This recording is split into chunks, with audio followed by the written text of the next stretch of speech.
Sir ఏంటి sir ఈ ధర్నాకు గల ముఖ్య కారణం ఏంటి? గతంలో కూడా ఎల్ఆర్ఎస్ పైన అప్పుడున్న ప్రతిపక్షంలో ఉన్న కాంగ్రెస్ పార్టీ మీ పైన పెద్ద ఎత్తున విమర్శలు కూడా చేసింది. ఇప్పుడు మీరు కూడా అదే చేస్తా ఉన్నారు. అసలు మీ డిమాండ్ ఏంటి? ఇప్పుడు విషయం ఏంటంటే ఎల్ఆర్ఎస్ను ఉచితంగా అమలు చేయాలనేది మా డిమాండ్.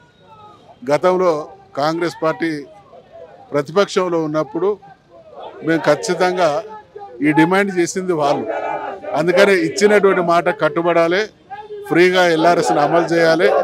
దీనితో పాటు 100 రోజులలో అనేక కార్యక్రమాలు హామీ ఇచ్చిండ్రు. ప్రతిదీ కూడా యూటర్న్ తీసుకుంటా ఉన్నారు. నిన్న కరెంటు విషయంలో కావచ్చు, 90 దాదాపు వాళ్ళు ఆ స్కీముకు అర్హులైనటువంటి వాళ్ళ సంఖ్యలో 1/3 మాత్రమే ఇస్తూ ఉన్నారు. అంటే ప్రతి స్కీమ్ కూడా కోతబెట్టి ఎన్నికల సందర్భంగా కూడా ప్రతి ఒక్కరికి వర్తించే విధమైనటువంటి హామీలు ఇచ్చిండ్రు. ఈరోజు రకరకాల కారణాలతోని స్కీములన్నింటినీ కూడా అటకెక్కిస్తూ ఉన్నారు.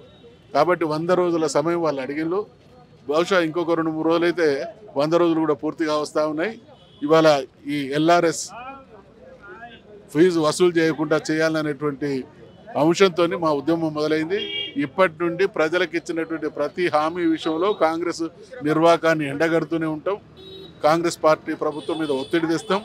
ప్రజలకు న్యాయం చేసే విధంగా బీఆర్ఎస్ కార్యాచరణ కొనసాగుతుంది. అంటే సార్ ఈ ఎల్ఆర్ఎస్ పైన భవిష్యత్ కార్యాచరణ ఎట్లా ఉండబోతుంది? ప్రభుత్వం స్పందించకపోతే అంటే పార్టీ డైరెక్షన్ ఇస్తుంది. ఖచ్చితంగా అమలు జరిగేంత వరకు మా ఉద్యమాన్ని తీవ్రతరం చేస్తాం, ప్రజాక్షేత్రంలోకి తీసుకుపోతాం.